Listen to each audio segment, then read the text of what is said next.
N alkyl chloride produces a single alkene on treatment with sodium ethoxide. तो sodium ethoxide का मतलब है बच्चों एंड इथेनॉल, इसका मतलब है डीहाइड्रोहेलोजिनेशन हो रहा है। क्या हो रहा है? डीहाइड्रोहेलोजिनेशन। और ये जो लिखा है ना अ सिंगल एल्कीन, आगे तक ध्यान रखना, और भी प्रॉब्लम हो सकती है। जब किसी भी कंपाउंड के डीहाइड्रोहेलोजिनेशन से एक ही एल्कीन बन रही हो, तो या तो बच्चों वो होगा आपका सिमेट्रिकल एल्कीन। सिमेट्रिकल का मतलब है इस तरह का, जिसमें जिस कार्बन से हाइड्रोजन अटैच हो उसके दोनों तरफ कार्बन एटम कैसे हो? सेम हो। ऐसा भी हो सकता है। बात समझ पा रहे हो? और अगर केवल सिंगल बन रहा है तो एक बहुत बड़ी पॉसिबिलिटी ये है कि जो हाइड्रोजन एटम हो वो टर्मिनल कार्बन पर हो, कार्बन के एक एंड पर हो, जिससे कि उसमें बीटा कार्बन जैसा हो, केवल एक पॉसिबल। बात समझ पाए? तो बीटा कार्बन से तो रह जाएगा, बीटा कार्बन से तो रह जाएगा। तो अब चलते हैं आगे, देखो क्या इसमें ऑप्शन है। The alkene further undergoes hydrogenation to yield 2 methyl butane. थोड़ा सा स्केच बनाता हूँ आपके लिए। 2 methyl butane, this is your 2 methyl butane. Hydrogenation to give 2 methyl butane, जब हाइड्रोजनेशन किया तब की बात हो रही है। Identify alkyl chloride amongst the following compound. तो भैया सबसे पहले तो ढूंढो टर्मिनल वाला। टर्मिनल वाला एक तो बी है आपके पास, और एक है ए वाला, सी भी टर्मिनल है। और ये सिमेट्रिकल नहीं, जैसे मैं आपसे कह रहा था सिमेट्रिकल होना चाहिए, तो डी ऑप्शन तो बिल्कुल भी नहीं हो सकता, क्योंकि अगर डी में डी हाइड्रोहेलोजिनेशन होगा तो एक बार इस कार्बन से हट जाएगा, एक इससे जाएगा, 2 एल्कीन्स बनेगी मिनिमम, है ना। तो डी तो ऑप्शन नहीं हो सकता। अब ए बी और सी में से कोई हो सकता है, उसमें से हम ढूंढते हैं। देखो इनका कहना है, इसे पकड़ते हैं भाई, 2 मिथाइल ब्यूटेन बन रहा है, 2 मिथाइल ब्यूटेन, 2 मिथाइल ब्यूटेन। और एल्कीन फिर क्या हो सकती है? एक तो ये हो सकती है ना बच्चों, या फिर एल्कीन एक और हो सकती है, वो कौन सी रही? C C C double bond C bond C. अब ये वाली हो नहीं सकती, क्यों? क्योंकि डबल बॉन्ड कहाँ आ गया? बीच में आ गया। टर्मिनल कार्बन पर अगर हेलोजन होगा, जैसे ये इन्होंने सॉल्यूशन भी दे रखा है, जब टर्मिनल कार्बन पर हेलोजन होगा तो ये अल्फा हो गया और ये बीटा, तो ये वाला H बच्चों जाएगा और ये सी है, तो डबल बॉन्ड भी कहाँ आएगा? टर्मिनल कार्बन के बीच में आएगा। बात समझ पा रहे हैं? तो इसलिए जो एल्कीन होनी चाहिए वो कौन सी होनी चाहिए? ये वाली होनी चाहिए। जब एल्कीन ये वाली है तो अल्काइल हैलाइड यही पॉसिबल है, आपका जो ऑप्शन दे रखा है सी वाला। देखो इसमें सी तो बीच में आ गया ना यहाँ पर, इसमें तो इसमें कार्बन कितने? इसमें तो मिथाइल है ही नहीं, बी तो हो नहीं सकता ऑप्शन, क्योंकि इसमें तो मिथाइल ही नहीं नंबर 2 पर। यहाँ पर है देखो ये CH3 और यहाँ पर भी है, तो ये तो भैया दोनों सेम ही दे रखे हैं कंपाउंड ए और सी। चांस की बात है इस क्वेश्चन के जो ऑप्शन है उनमें ए और सी दोनों सेम दे रखे हैं, लेकिन आपके लिए इस समय ए भी ठीक है, सी भी ठीक है, क्योंकि दोनों सेम ही कंपाउंड है। चांस की बात है, कोई बात नहीं, लेकिन हमने एक अच्छा क्वेश्चन सीख लिया है। तो ध्यान रखेंगे टर्मिनल कार्बन एटम पर अगर हेलोजन है तो केवल एल्कीन एक ही बनेगी, या फिर सिमेट्रिकल, जहाँ जिस कार्बन से हेलोजन अटैच है उसके लेफ्ट और राइट दोनों तरफ कार्बन का नंबर सेम हो, तो वहां भी एल्कीन हो सकता है, एक ही बने। आसान है। An alkyl halide with molecular formula C6H13Br on dehydrohalogenation gives 2 isomeric alkenes। 2 isomeric alkenes हैं, इसका मतलब हेलोजन टर्मिनल कार्बन पे तो नहीं होगा। 2 एल्कीन्स मिल रहे हैं, एक X और एक Y, इनमें से एक मेजर होगा एक माइनर होगा। With molecular formula C6H12, ये भी बात इनकी मान ली। On reductive ozonolysis X and Y gave 4 compounds। यानी X और Y की जब ओजोनोलिसिस हुई तो 4 कंपाउंड मिले। ऐसी बात है, 2 X से मिले होंगे, 2 Y से मिले होंगे। अब ये नहीं बताया इन्होंने कि X से कौन कौन से मिले, Y से कौन कौन से मिले, तो हमसे जानना चाह रहे हैं द एल्काइल हैलाइड इज। तो अगर एल्कीन पता चल जाए ना तो फिर मजा आ जाए। अब एल्कीन किससे पता चलेगी वो मैं देखता हूँ। एल्कीन मुझे पता चल सकती है इनके प्रोडक्ट से, और फिर अल्काइल हैलाइड की तरफ मैं चलूंगा। ये रहा हमारे पास CH3COCH3, ये वाला। ये रहा हमारे पास, अगर इसी ऑर्डर में प्रोडक्ट दिए कि X से और Y से ऐसे मिले तो बहुत आसान हो जाएगा क्वेश्चन हमारे लिए।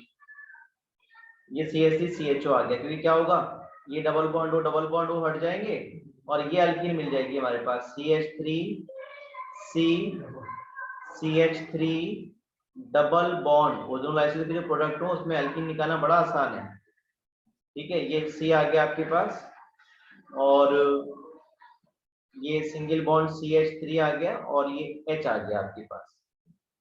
अब इसका ओजोनोलाइसिस अगर आप करते हो तो ये बॉन्ड टूटेगा, दोनों तरफ OO आ जाएंगे।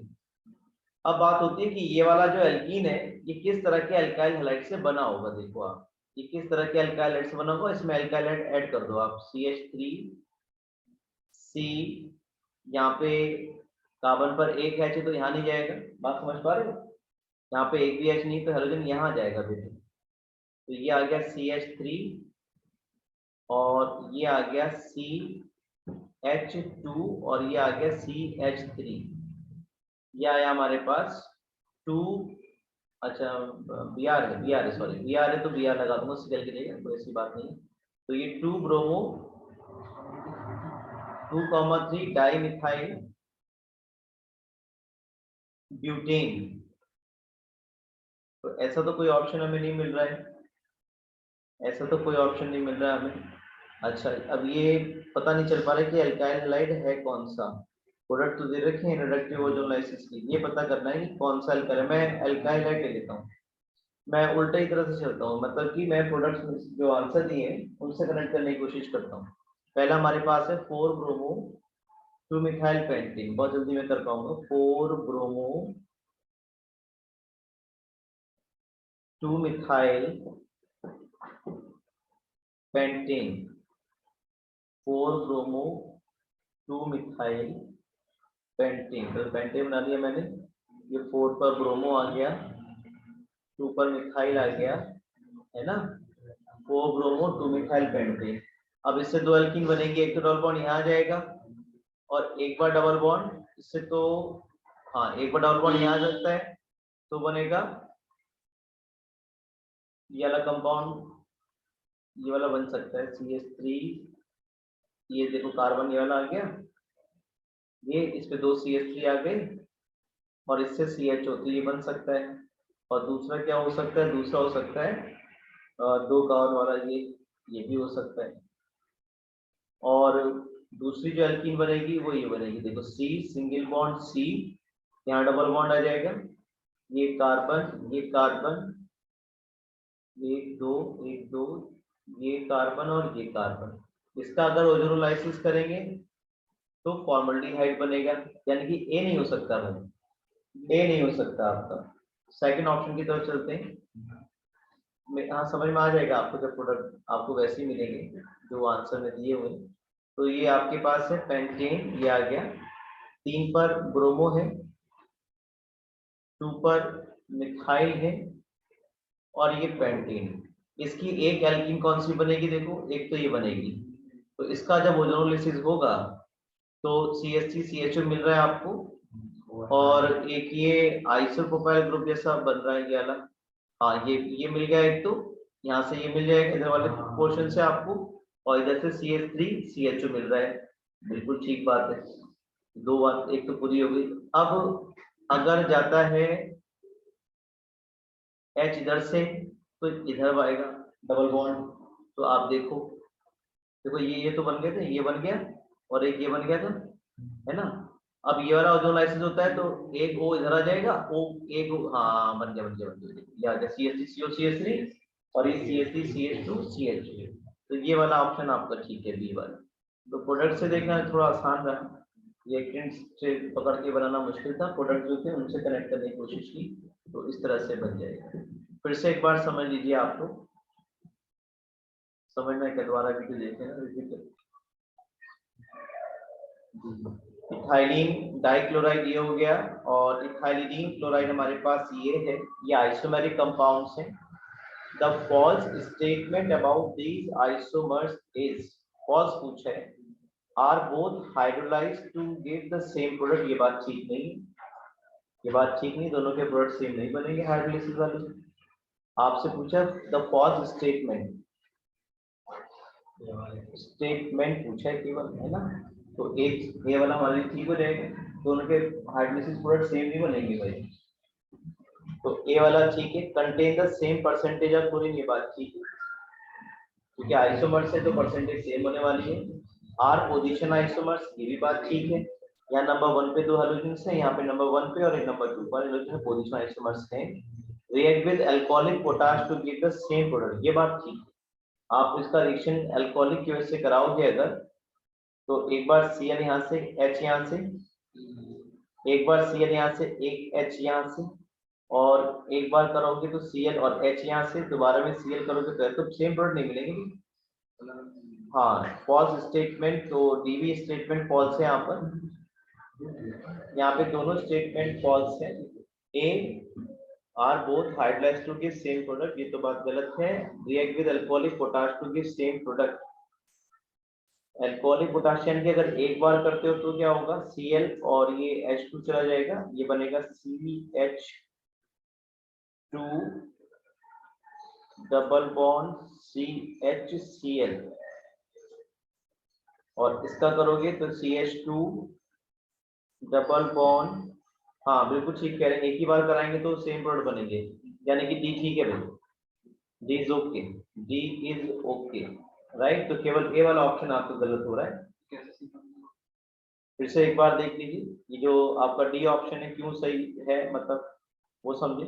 ये इथाइलिन क्लोराइड है, CH2Cl, CH2Cl, इसका ट्रीटमेंट आप करा रहे हो अल्कोहलिक की वजह से, तो अल्कोहलिक की वजह जो है डी हाइड्रोहेलोजिनेशन करेगा, ये अल्फा कार्बन है, ये बीटा कार्बन है, तो यहाँ बीटा कार्बन से ये H और ये Cl चला गया, तो देखो क्या बच रहा है, CH double bond CH2Cl, vinyl chloride बना। और ये दूसरा जो आपके पास है CH3CHCl, तो ये अल्फा, ये बीटा, तो क्या होगा यहाँ से Cl और यहाँ से एक H, तो भी प्रोडक्ट भी बनेगा, CH2 डबल बॉन्ड CHCl, दोनों में विनाइल क्लोराइड बनेगा। तो ए यहाँ पर जो है वो फॉल्स स्टेटमेंट है, बाकी तीनों ठीक है।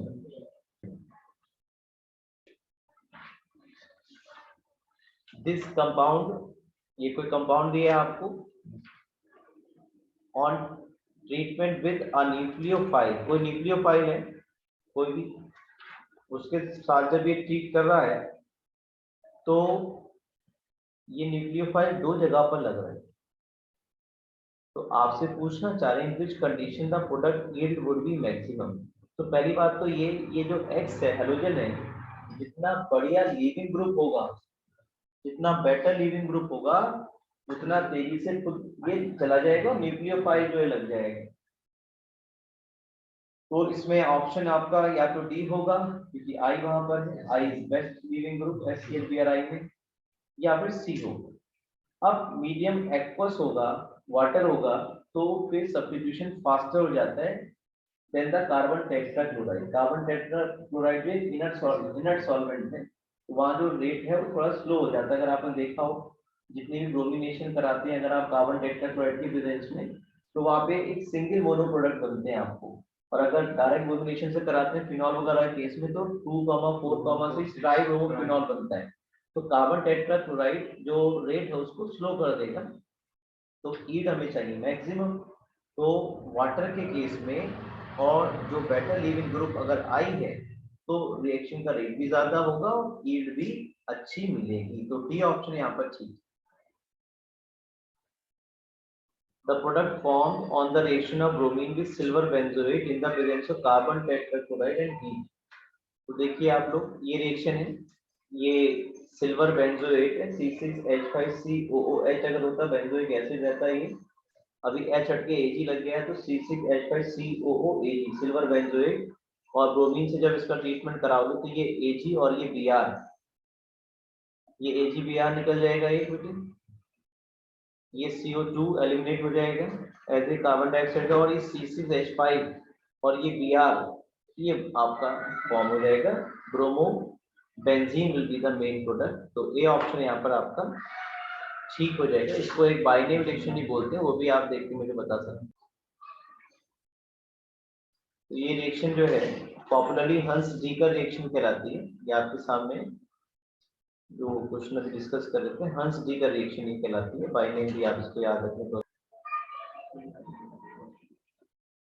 और in the following compounds in order of increasing dipole movement. Increasing dipole movement में आपको करना है, 4 कंपाउंड है। First is टॉलिन, second is Meta dichlorobenzene, this is your Meta dichlorobenzene compound second. Third is ortho dichlorobenzene, ये रहा आपके पास। और number 4 रहा आपका पैरा डाइक्लोरोबेंजीन। तो इन सबको देखने से एक बात समझ में आती है पैरा डाइक्लोरोबेंजीन की केस में कि dipoles opposite in direction but equal in magnitude है। तो यहाँ पे जो डाइपोल मूवमेंट है वो क्या आएगा, 0 आएगा। कितना आएगा, 0। तो आई होप फोर्थ ऑप्शन का सबसे कम डाइपोल मूवमेंट होना चाहिए, जैसा आपको बी में, सी में और डी में दिखाई पड़ रहा है। अब सबसे ज्यादा किसका होना चाहिए वो भी समझ लेते हैं। यहाँ पे एंगल की बात रहेगी, बॉन्ड एंगल। ध्यान से समझिए जरा बात को, ध्यान से बात को समझिए। ये देखिए ये वाला केस है, ये और यहाँ पे क्या है, ये और ये रिजल्टेंट जाएगा इसका, यहाँ पे ये रिजल्टेंट जाएगा।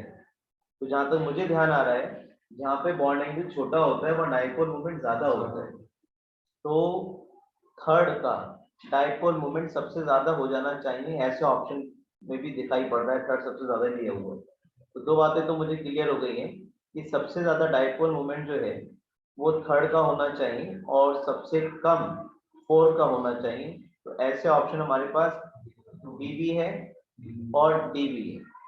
पूरा घर पर छोड़ के आएंगे, मतलब कोई बच्चों को ये नहीं लीव दे दो पता करने तो आंसर करें। अब रहती है बात टॉलिन की, और ये आपके पास है मेटा डाइक्लोरोबेंजीन की। तो भाई टॉलिन और मेटा डाइक्लोरोबेंजीन में तो आई होप कि इसका ज्यादा होगा क्योंकि सी ज्यादा इलेक्ट्रोनेगेटिव है, ठीक है।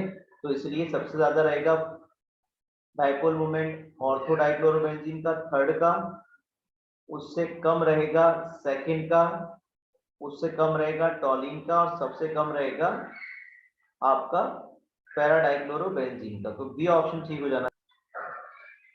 Cyanides act as an ambident nucleophile, हम सबको पता है। From which of the following aspect it acts as a stronger nucleophile in aqueous medium. Aqueous medium में क्या है ना, maximum CN negative ions available होंगे। बहुत बढ़िया क्वेश्चन उन्होंने बनाया, और इसी तरह का क्वेश्चन एनसीईआरटी से आएगा। ये एनसीईआरटी का प्रॉब्लम है, आपका एग्जाम्पल है और साफ साफ दिया है बेटा। एक्वस मीडियम, इसकी इंपॉर्टेंस है। एक्वस मीडियम, एक्वस मीडियम का मतलब है maximum CN negative ion solution में अवेलेबल होंगे। तो सब्स्टिट्यूशन जब होगा तो या तो बॉन्ड बनेगा C बॉन्ड CN, क्योंकि दोनों एंड कार्बन भी पोजीशन में है डोनेशन के और N भी है, या फिर बनेगा C बॉन्ड NC। तो अगर आपको याद आ रहा हो, आपकी एनसीईआरटी में लिखा हुआ है ये C single bond C is more stronger than the C single bond N। C single bond C is more stronger than C single bond NC। तो आप समझ गए बात, ये वाला बॉन्ड ज्यादा बनेगा, यानी कि जो कार्बन एटम है it will act as a strong nucleophile from CN। तो ये डी ऑप्शन आपका ठीक है, it act as a stronger nucleophile from carbon end, क्योंकि आपकी एनसीईआरटी में ऐसा दिया है कि अगर एक्वस मीडियम में maximum CN negative ions available होंगे तो पॉसिबिलिटी बॉन्ड फॉर्मेशन की दोनों तरफ से हो सकती है। C बॉन्ड CN भी हो सकता है, C बॉन्ड N भी हो सकता है। अब क्योंकि C सिंगल बॉन्ड C की बॉन्ड स्ट्रेंथ ज्यादा है तो इसलिए इधर से जो अटैचमेंट है वो प्रेफर्ड होगा, राइट। तो ऑप्शन आपका डी ठीक है। हालांकि अगर बच्चे के माइंड में ये क्लिक नहीं करे, एनसीईआरटी की जो सॉल्व प्रॉब्लम वो क्लिक नहीं करे, तो N क्योंकि ज्यादा इलेक्ट्रोनेगेटिव होता है कार्बन के मुकाबले, तो ये मान के चल सकता है कि ये स्ट्रॉन्गर न्यूक्लियोफाइल में N डोनेशन करेगा। लेकिन आपको एनसीईआरटी में क्लियरली लिखा हुआ है आपके एग्जाम्पल में डी वाला बॉन्ड स्ट्रॉन्गर है C bond C than C bond N, इसलिए आपको क्लियरली विजिबल है कि कार्बन बॉन्ड C जो है वो बॉन्ड फॉर्म होगा और C वाला जो एंड है वही एज ए स्ट्रॉन्गर न्यूक्लियोफाइल काम करेगा। तो इसका डी ऑप्शन बिल्कुल करेक्ट है। क्वेश्चन को आसान बनाना होगा, बच्चों को थोड़ा जगाना होगा। देखो जागो, बेंजाइल है, बेंजाइल SN1 से मैकेनिज्म पास्टर शो करेगा। अब बच्चे क्या करेंगे, प्राइमरी देख करके SN2 से जा सकते हैं, लेकिन एग्जाम्पलर है, एनसीईआरटी एग्जाम्पलर करना ही करना है, खास करके टर्म 1 के लिए तो बहुत इंपॉर्टेंट है, क्योंकि यूएससी में एमसीक्यूज वगैरह दिए हैं, एजर्शन रीजन दिए, मल्टीपल चॉइस दिए, तो इसलिए SN1 वाला ऑप्शन आपका यहाँ पर बिल्कुल ठीक है, क्योंकि यहाँ पे कार्बोकेटाइन स्टेबल बनेगा। क्वेश्चन नंबर 35 देखेंगे, और इसमें आपसे कहा है कंसीडर द फॉलोइंग रिएक्शंस, और आपको बोला है name the terms that occur in first, second and third. आपको बिल्कुल क्लियरली आना चाहिए, क्योंकि एनसीईआरटी की प्रॉब्लम है, तो आपको मालूम है यहाँ x की जगह क्या आ रहा है, y आ जा रहा है सिंपली, बाकी एटम्स का अरेंजमेंट बिल्कुल वही है, देखो वही है, तो क्या कहलाएगा, रिटेंशन। क्या कहलाएगा, याद आ रहा है आपको, अगर कॉन्फ़िगरेशन सेम रहता है तो रिटेंशन कहलाएगा। तो फर्स्ट का तो retention of configuration option A है, बी है, तो ए और बी में से कोई होगा हमारा आंसर। फिर हमसे कहा है सेकंड में आप देखिए, ये x लेफ्ट में और y राइट में, इन्वर्जन हो गया कॉन्फ़िगरेशन का, तो जो सेकंड है वो इन्वर्जन ऑफ कॉन्फ़िगरेशन, इसलिए ऑप्शन ए ठीक हो गया। रिटेंशन हो गया फर्स्ट में, सेकंड में क्या हो गया, इन्वर्जन ऑफ कॉन्फ़िगरेशन। और ये जानते हैं आप, ए और बी जब मिक्स करेंगे 50% ए 50% बी जब आप मिक्स करोगे तो आपको रेसिमिक मिक्सचर मिलेगा, and the process is called racemisation. अगर आपको याद आ रहा हो, SN1 में रेसिमाइजेशन होता है और SN2 में इन्वर्जन ऑफ कॉन्फ़िगरेशन। तो ये आपका थर्ड ऑप्शन यहाँ पर ठीक, थर्ड जो लिखा है रेसिमाइजेशन वो ठीक है ऑप्शन ए में, इसलिए ए आपका बिल्कुल ठीक है, बढ़िया प्रॉब्लम है।